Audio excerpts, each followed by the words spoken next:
So actually, this is a short hit. I'm going to have Jeff, let's get you approved, come back on stage. This is going to be more of a tech demo. And, you know, Jeff and his panelists spent a lot of time talking about bill pay, or not necessarily bill pay. You're going to talk more about bill pay now. You're talking about paper checks and ACH earlier. But I always like to show and not tell. And Jeff, I know you're the same. So we'll see what we can pull together here. But I think, yeah, so let's do a kind of Zenith demo. I know you guys have been working on a lot of stuff behind the scenes recently. Okay, thanks, Matt. And yes, Jeff from Zenith is back again. I'm going to have a couple of things I had prepared to show, but Kevin's presentation was either so good or so scary. I want to add just a little bit at the end of my presentation here that addresses some of the things he talked about that Zenith understands, and I want to make sure that our client base is adopting. So we're kind of going to go through something that's brand new, something that we keep changing, and then in this particular case, Kevin's things, just understand that we have tools to approach the issues that he actually brought up. So what we did is we created a new mobile app. It's going to be part of a family of 3 basic mobile functions to begin with. And this first one is just optimize for what we call end talent, which is the client of the business manager or the family member of a family office, to do approvals on, obviously it could be a PC, but a mobile device most likely, in the most efficient way possible. So what I want to do first is show you, if I can do this properly, a quick video of the process, and I'll just talk over it and then go back into a little deeper dive of what we've done. But I want to give a sense of what the actual family member or end talent is going to do to approve this transaction. So this is the first step, is getting my little video on the screen. I can see it. Yeah, it looks good. Looks good. Okay, excellent. So this is my telephone, a little out of focus for however that happens to work. And what we want to do is, I'm going to start this. It's a movie of my phone. And this is the end talent coming in to approve. In this case, it's one payment, but you'll get the concept really quick.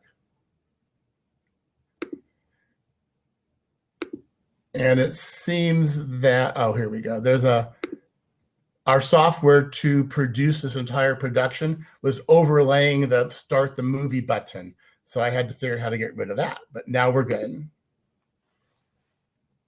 So this is the end talent coming in, picking up a one-time password token to get into the system itself. And they're going to log on with the username, the one-time password, and a PIN. And the PIN can be quite large and quite complicated. The larger, the better. That's what we're going to recommend, obviously. What you saw was some alpha PIN there, which is going to change in the future. So they're logging in. They're grabbing another token number to do the final approval. Zenith does require any money movement, requires the token. Selecting their documents. We're going to pick one in particular.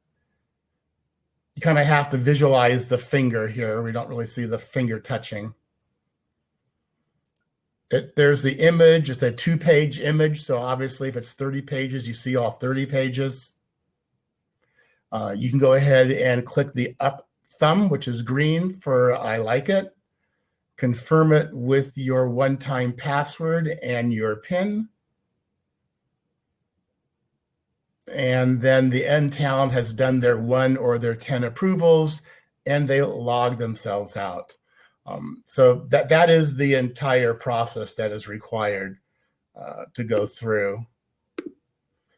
Do I look back to normal now or no? Probably doesn't look like that. I still see your screen share. Okay, I want to turn the screen share off. Is that? Is there a button at the bottom? Maybe stop screen share, or it might be at the top like a bar. Oh yeah, it's just me. It's just me. So that is literally, you saw, because that was me using the system, obviously, getting the secure token, because from our point of view, everything that Zenith does that you'll see today or we talk about has to have three elements, which it must be secure, it must be efficient, and it must be accurate. And those are the three postulates that we drive all our functionality on. If I put the screen share back, we're going to go through and see this in just a bit more detail of what we've done. So I'm going to go ahead and put the screen share back. And then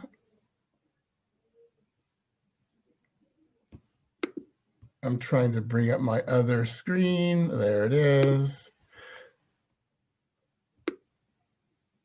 So can this be seen? Obviously, the problem means it's not, so we're going to go back and figure this out. Yeah. Oh, wait. Now it's popping up. Okay. There. So now we see it, right? Yep. Oh. Well, for a second. Now I don't see it. Rather odd. Okay. That's the same exact screen. I just want to go through this in case there's any questions and make sure that we cover some of the things that we're doing in addition to what the quick demo was. So clearly this is a real-time situation now. So I have to talk and type at the same time. And I do make a joke that is, I can do a lot of things, but one of them is not talk and type at the same time. So I'm going to go to my mobile device and pull off my one-time password.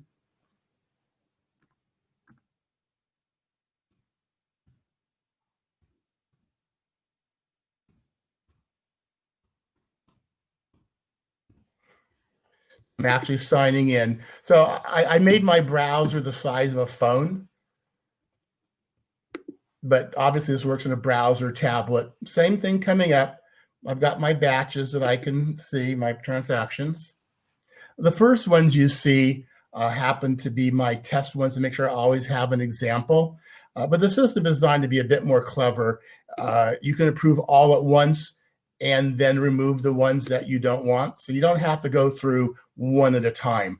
Our experience with the end talent is they often will select all and then maybe look at detail for a few. So it's designed for that purpose. It is absolutely designed to be efficient for the end talent doing the approvals. If I click the cancel, I overdid it. So I wanted to go ahead and I wanted to click clear. I click cancel. Again, we have the transactions here. If we can go into the more detail, we could put one on hold if we want to. So go ahead and it would hold it, and they could put a comment in for, what is this payment for? I don't understand. It's too much. Whatever it happens to be. So it's built to have communication back from the end talent back into the business management firm for why this is being not rejected, but being questioned. If there is a reject, for example, switch this to reject, turning red, there's still comments also. So there's always the ability to have your comments no matter what there. What I wanted to show, one more component is obviously here is the backup to the bill. In theory, there it is. So there's the backup opening up in a separate tab. So you go ahead and just click that tab shut. So you've got both tabs available at all times. You don't have to go back and forth. You can actually just close that. So these are all, for example, for me, these are all good payments. I want to make sure I have something for everyone to see. So obviously these are personal. I know what they are. So I'm going to approve them.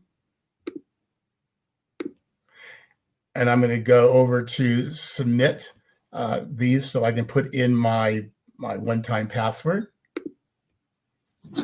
which I'm going to get from my mobile device.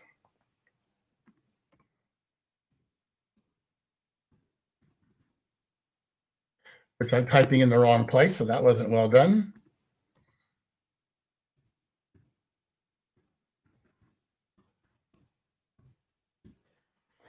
I submit that. So all processed. So the reason I wanted to show this was show more detail.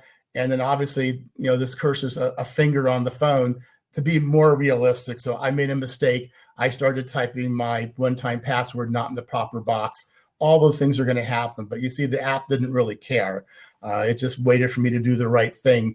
And once I was finished, it lets you know these are all approved. I can just click OK. Go back to the little, what we call the hamburger up there, the different choices, right? And go ahead and log out, and that function is completed. So this is the first function of 3 rolling out. In the future, there's going to be what we call life documents, where the end talent and the business manager also, obviously, but based on access, can go in securely and get important documents. So it might be a card for the pharmacy, or it might be the driver's license, child's passport and passport number. And rather than be stored on the phone, obviously, it's stored behind this secure access. And then we'll move on to reporting, Zenith reporting and otherwise. But this is the first piece that's being sent out. And again, this went in production last week, so this one is absolutely brand new. The next thing I want to show is a screen share. So let me know if that can be seen. Good. Okay, now this one looks highly complex, and don't even look at it in particular. I'll take you through the elements. So this is our credit card allocation function. It has the ability to spread a single credit card between 10 separate entities. It has client-wide, meaning Zenith client, so it has firm-wide ability. It has associated clients ability and individual client ability to have remembered what we call matching functions. So for example, for reporting purposes, we get a merchant line that says Whole Foods store 1234, Whole Foods Idaho, Whole Foods store number, whatever. The system, you teach the system, nothing's magical, that you want just the word Whole Foods. And you can set that Whole Foods, that's what's going to come out on the reports. The system's going to remember everything else, but for reporting, it's going to have the word Whole Foods. You can set that for an office-wide function. So once it's set up, every Whole Foods will come out just the word Whole Foods. So you make one function change, right? You make one function definition, and it now works for every one of your clients for every credit card they get.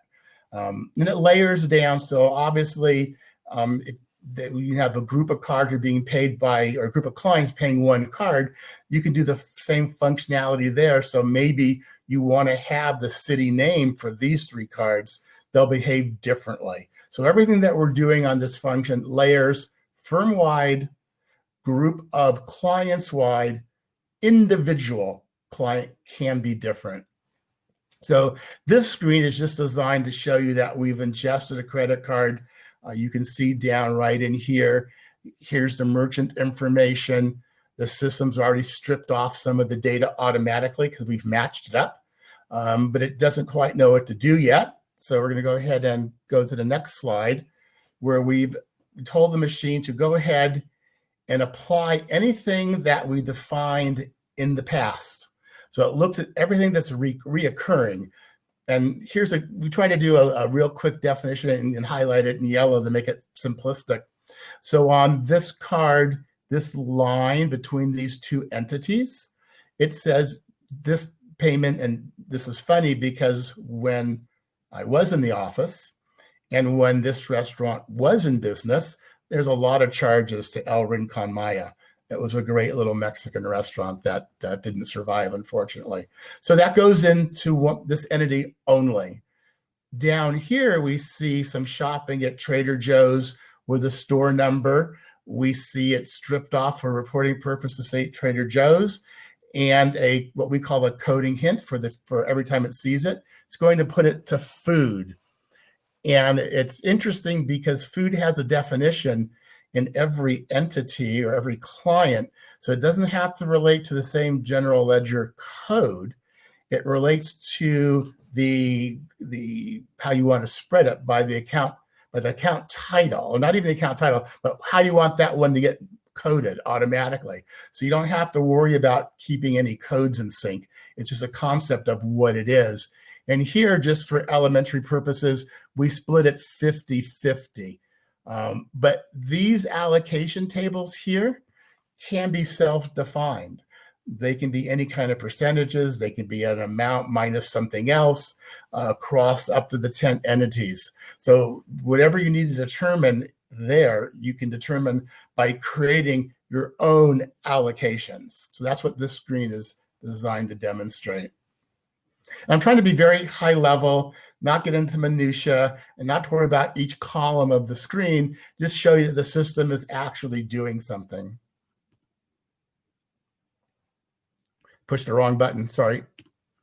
So here it's going down, and you can see how it's doing the applying automatically now across all these different charges, right? You can see it going in here, splitting, putting into one. So what happens is, on the first screen, it did all the ones it knew about. Now, if there's new charges, it doesn't know what to do yet. And so you can tell it. And usually you push everything into one client where most of the activity is. That's what this did, put it in client one. And this could be your terminology, not Zenith terminology. And then you go ahead and you place a different, like this one here, we did an equal split, so it split it by itself. And then the last function is now you've got two clients, you've got the card split, but maybe you need to split the actual transaction. And this goes through to show you that here at the Home Depot or the Home Center on one entity, so now it's working in one entity only, it took that card and it split the transaction that was, wherever the amount is, into $31.84, and then into $20. And it has the ability to go on and on. You can add multiple columns as you do the splits. You can see everything's color coded. So this entity or client is green, and then we bring up the next one, it's going to be the lavender color. So the whole idea is obviously you start firm-wide, you let it drill through automatically to your group of clients. You get down to one client, and maybe those charges need to be split.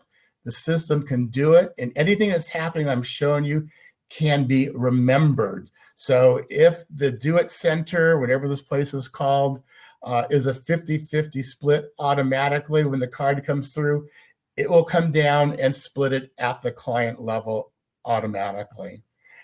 So this is a product that exists. I put it in the tech update because we're always updating it. We made some updates to that recently. So this one obviously has a lot of functionality built into it. I'm gonna go ahead and close this and close the screen share. And then the third thing that goes back to Kevin's presentation, and it goes back to a concept that I have of these barriers to adoption. So not just Zenith, all software has all sorts of functionality built into it that people simply don't get to. And I wasn't going to talk about that today, but Kevin's presentation really made it important that we look at some of the older, existing, mature, whatever word you want to use, functionality, because for the non-user, it's actually new. And so I want to leave everybody with that concept, especially Zenith clients, to contact us. And each of you should have received the invitation for conversation to discuss these things in the last couple of days. Pretty apropos, it turns out, to bring in some of those functions that exist that will appear to be new to you to address your very particular problems. And Matthew, I tried to reduce my presentation a little bit because we went over on the other presentation just a bit. So I've actually come to the end. Yeah, nice. Thanks. Thanks, Jeff. Thank you. That was good. So I think we will take maybe just a slightly longer break here since we kind of took a short one on the other one. We're going to take the stage offline, and we will be back here at 3:10 Pacific 6:10 Eastern. It's the last panel of the day. You do get a CEU. I think this panel I've been hyped on for months. It's going to go into some really interesting stuff around celebrities and how they are branching out into all sorts of other businesses and investing and getting into venture investing and the like.